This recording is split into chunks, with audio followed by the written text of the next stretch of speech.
Topic राष्ट्रवाद के उदय के कारण, जिसके हम 3 पॉइंट्स डिस्कस कर चुके पिछले वीडियो में, इसे कंटिन्यू करेंगे।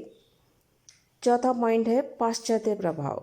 कुछ विद्वानों की मान्यता है कि पश्चिम के साथ भारतीयों के व्यक्तिगत संपर्क से भी राष्ट्रीयता की भावना जागृत हुई थी। अनेक भारतीय या तो उच्च शिक्षा की प्राप्ति अथवा व्यापार, वाणिज्य या सैर सपाटे के लिए अन्य किसी कारणों से इंग्लैंड तथा यूरोप के अन्य देशों में गए और वहां स्वतंत्र वातावरण से अत्यधिक प्रभावित हुए और उनमें वहां की प्रजातांत्रिक संस्थाओं के प्रति प्रेम उत्पन्न हो गया।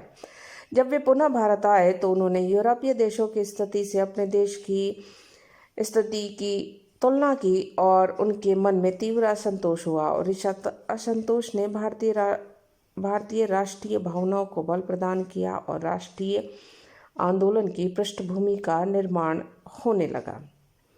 5th पॉइंट है गैर सरकारी अंग्रेजों की भूमिका।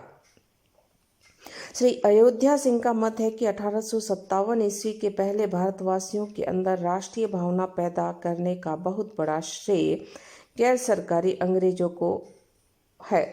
वे आमतौर पर ब्रिटेन के औद्योगिक बुर्जुआ वर्ग की प्रगतिशील विचारधारा से प्रभावित थे और उनका प्रतिनिधित्व करते थे।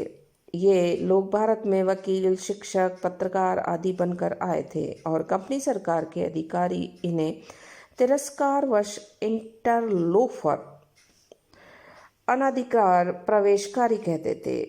इन लोगों की कई बातों पर कंपनी के अधिकारियों से प्राय वाद विवाद होता रहता था। इन्हीं लोगों ने कुछ प्रमुख भारतीयों के साथ मिलकर ईस्ट इंडिया कंपनी के शासन के खिलाफ आंदोलन चलाने के लिए 3 प्रमुख संगठन कायम किए थे। लैंड होल्डर सोसाइटी 1838 ईस्वी में, ब्रिटिश इंडियन सोसाइटी 1839 ईस्वी में और बंगाल ब्रिटिश इंडिया सोसाइटी 1843 ईस्वी में। इन संगठनों द्वारा चलाए गए आंदोलन से भारतीयों ने भी प्रेरणा ली थी। 6th पॉइंट है यूरोपीय विद्वानों द्वारा भारतीय संस्कृति का गुणगान। अनेक यूरोपीय विद्वानों ने भारतीय सभ्यता एवं संस्कृति का गहन अध्ययन किया और उन्होंने न केवल भारतीयों को अपितु समूचे संसार को उसकी महानता से अवगत कराया। मैक्स मुलर, मॉनियर, विलियम्स, रॉथ, सेसोन, बुनर्फ आदि पश्चिमी विद्वानों ने प्राचीन साहित्य, धर्म और संस्कृति के संबंध में शोध कार्य किए और विश्व के सम्मुख भारतीयों के राजनैतिक, सामाजिक, सांस्कृतिक इतिहास का ऐसा विवरण प्रस्तुत किया जो किसी भी रूप में समकालीन यूरोपियन सभ्यता से पिछड़ा नहीं था। इन अनुसंधानों के परिणाम स्वरूप भारत की प्राचीन आध्यात्मिकता, श्रेष्ठता और दैदीप्यमान सभ्यता के चिन्ह भारतीयों के सम्मुख आए।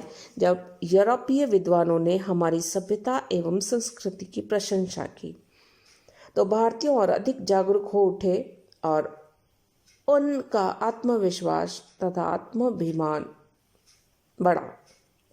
अपने राष्ट्र के प्रति पहले की अपेक्षा कहीं अधिक राष्ट्र प्रेम की भावना जागृत हुई और इस संबंध में मजुमदार लिखते हैं कि वह खोज भारतीयों के हृदय में चेतना उत्पन्न करने में असफल नहीं हो सकी थी, जिसके परिणाम स्वरूप उनके हृदय राष्ट्रीयता की भावना और तीव्र देशभक्ति से भर गए।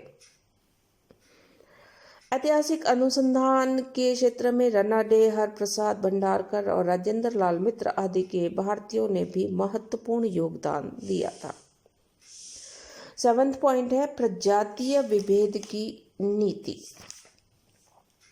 यद्यपि 1858 ईस्वी में महारानी विक्टोरिया की घोषणा में भारतीयों को यह आश्वासन अवश्य दिया गया था कि उनकी योग्यता के अनुसार सरकारी नौकरियों में स्थान दिया जाएगा, किंतु ब्रिटिश शासकों ने इस घोषणा पर कभी भी अमल नहीं किया।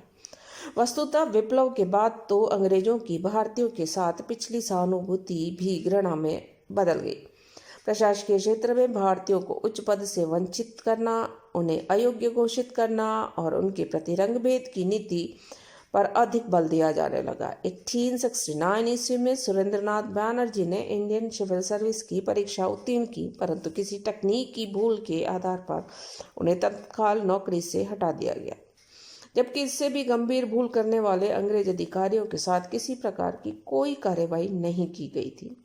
इस घटना के संबंध में स्वयं बनर्जी ने अपनी आत्मकथा में लिखा है, मेरे मामले ने भारतीयों के हृदय में भारी क्षोभ उत्पन्न कर दिया। उनमें यह विचार फैल गया कि यदि मैं भारतीय न होता तो मुझे इतनी कठिनाइयां उठानी नहीं पड़ती। किसी भी भारतीय न्यायाधीश को अंग्रेजों के मुकदमे सुनने का अधिकार न था। एक ही अपराध के लिए भारतीयों व अंग्रेजों के लिए दंड विधान में भी अंतर था।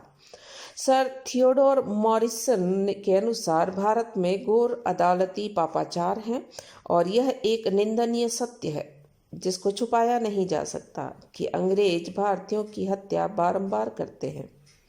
उदाहरणतः एक बार एक अंग्रेज सैनिक ने एक भारतीय रसोइये को इसलिए मार डाला कि वह उसके लिए एक भारतीय स्त्री न ला सका। अंग्रेजों ने अकारण ही अनेक भारतीयों की हत्याएं की, परंतु उन्हें किसी प्रकार की सजा नहीं मिली। इस संबंध में हेनरी कॉटन ने लिखा है, यदि चाय के रोपक पर किसी असहाय कूली को निर्दयतापूर्वक पीटने का अभियोग चलाया जाता तो उसका निर्णय करने के लिए चाय के रोपकों की जूरी बनाई जाती थी। यह जूरी स्वाभाविक रूप से अभियुक्त के पक्ष में होती थी। यदि किसी कारण से दोष सिद्ध हो जाता तो अंग्रेजों का सारा जनमत उस निर्णय की निंदा करता। आंग्लो भारतीय समाचार पत्र इस विरोध को प्रकट करते थे, अपराधी के लिए चंदा एकत्रित करते थे और प्रभावशाली व्यक्तियों द्वारा स्मरण पत्र तैयार किए जाते तथा उनमें अपराधी के छुटकारे के लिए निवेदन भी किया जाता था। गैरेट लिखता है कि भारतीय राष्ट्रीयता के उत्थान का प्रमुख कारण यूरोपीय एवं भारतीयों के मध्य जातीय कटुता थी। भारतीयों में असंतोष फैलने और अंग्रेजों का विरोध करने का प्रमुख कारण भारतीयों से किया गया दुर्व्यवहार था। वस्तुतः भारत में अंग्रेज शासकों ने भेदभाव की नीति को अपनाया। इस जाति विभेद नीति के आधार थे, प्रथम, भारतीय केवल भय और दंड की भाषा को ही समझ सकते हैं। द्वितीय, एक यूरोपियन का जीवन अनेक भारतीयों के बराबर है। तृतीय, यूरोपियन भारत में लोकहित के दृष्टिकोण से नहीं किंतु निजी स्वार्थ की सिद्धि हेतु आए हैं। इस प्रकार की मनोवृत्ति के कारण ही भारतीयों को बारंबार उनकी हीनता का बोध कराया जाता था और उनके निवास स्थान भारतीय निवास स्थानों से बिल्कुल पृथक थे। उनके साथ रेल यात्राएं, रेस्टोरेंट आदि स्थानों पर दुर्व्यवहार किया जाता था। जाति विभेद की उपरोक्त नीति और न्यायिक मामलों में जाति विभेद के फलस्वरूप जातीय कटुता में वृद्धि हुई और अंग्रेजों के प्रति भारतीयों के मन में घृणा की भावना को जागृत किया और इसी घृणा ने भारतीयों के अंदर इसी भावना ने राष्ट्रीय आंदोलन को गति प्रदान की थी।